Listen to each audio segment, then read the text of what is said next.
commanders ng PNP, you'd been lying to the public. You'd been feeding, God knows, kung even BBM, nagmumukhang tanga. Walang baril daw, walang baril. Walang human rights violation doon. Tapos ayun, on TV, at nagmukhang gago yung presidente natin. Isipin mo, makita ng buong media ng buong mundo. O yan, papakita yung actual footage, di barila ng polis. Na isang baril, wala doon, sasabihin ng presidente. Di ba? Kaya tayo. Dahil sa PNP, who reported to the president, whoever reported to the president, na palpak, kung assuming hindi alam ng presidente, he should be booted out. Kick out talaga. Sipain talaga. Literally, sipain. Imagine kayo, magre-report kayo sa presidente ng ganun. Okay. So, hindi tama yon. All 200,000, we do not deserve a police force na binabayaran natin. Then we spend for them training, barrel, etc., night vision, everything, pati mga ginagamit nilang drone. Tayo nagbabayad, and then ginagamit nila sa taong bayan. Anak ng toko kayong mga hinayo pa kayo. Kaya hindi ako boto doon sa sinasabi na i-reform lang. Hindi, sa akin, disband lahat. Tanggalin yan. Gawa tayo ng panibago. Yung standard natin. Hindi pwede yung kukunin mo yung nandyan na na-expose ngayon sa actual na ginagawang karahasan, no? Tapos patawarin. I'm sorry, no? I'm sorry KOJC, I'm sorry for all the Christian I'm sorry for all the peace-loving people na ma-forgive. Hindi ako ganun. Because when you talk about an armed, mahabang kamay, armed, na institution, agency, who is tasked to serve and protect the people, you have to set a high standard. Hindi pwede yung, hindi, nakakaawa na inorderan lang yan, sumunod lang. Hindi pwede. Standard, mga kababayan. Hindi pwede. Hindi pwedeng mag-compromise. Because sila ang papatay sa atin. Sila ang gagawa ng droga. Sila yung magkikidnap. Sila yung magnanakaw. Sila lahat ang magiging cause ng problema, and paulit-ulit yan. Tignan nyo yan, yung KOJC na yan. Matalinong langit, it will be resolved one day. It will be resolved. No?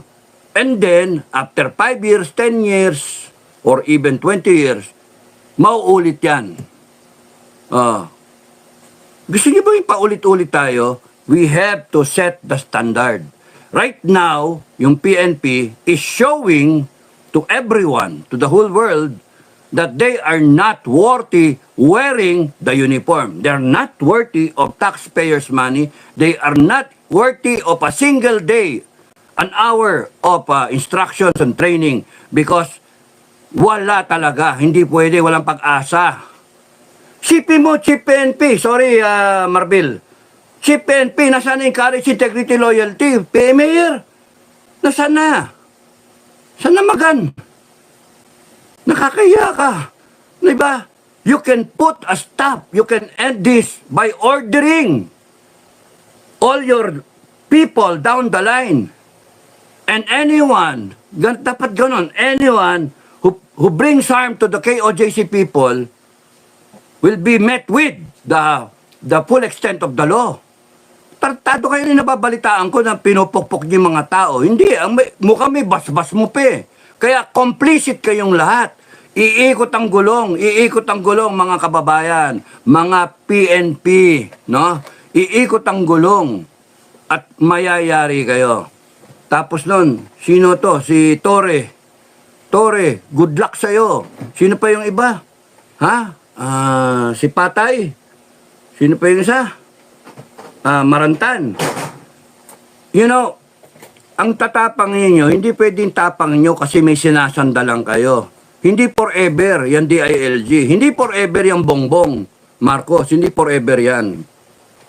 Ang forever, Republic of the Philippines, taong bayan. No? Yun yung pwedeng forever. Ang forever langit na hindi natutulog. Yung langit makakalaban ninyo. Yun yung nakakainit kayo ng dugo.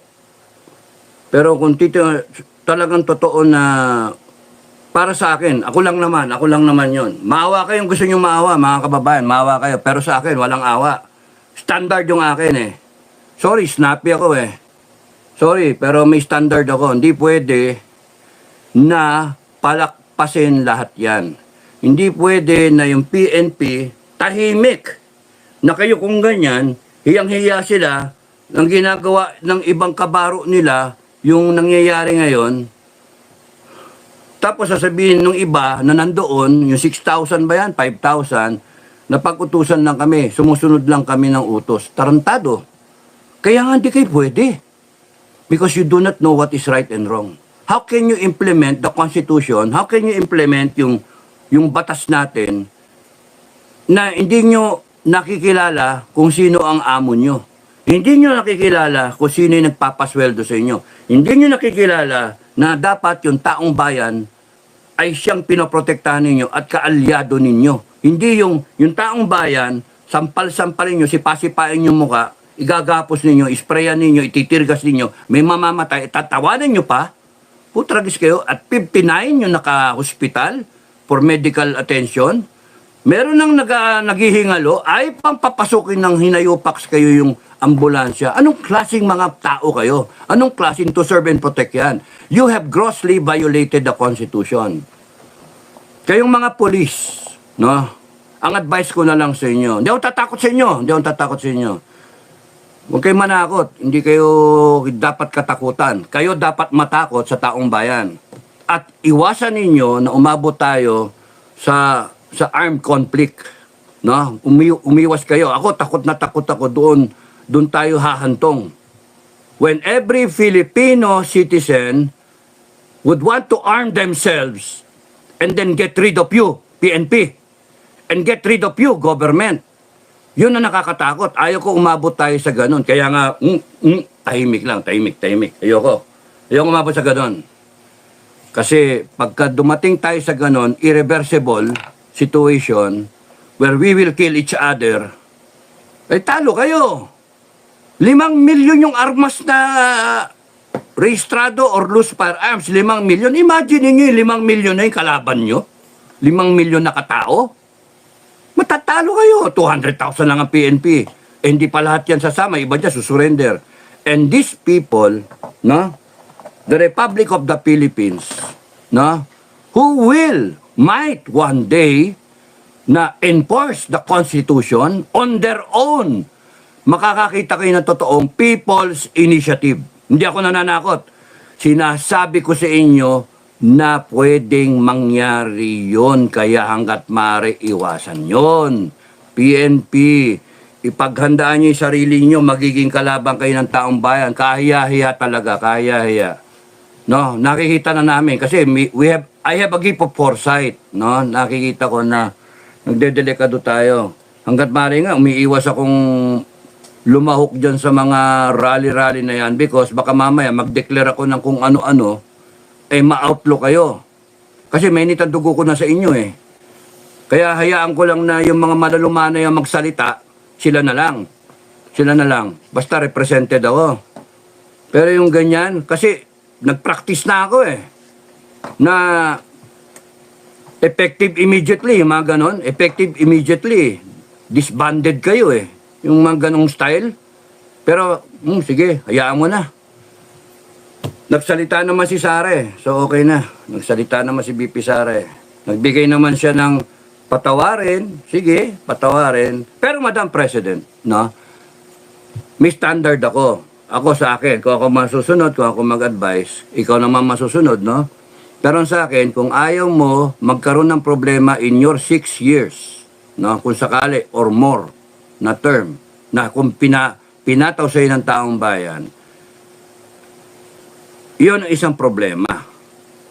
The people who will implement the laws of the land are the ones involved in smuggling, drug trafficking, drug syndicate, drug etc., no? Sniffing, etc.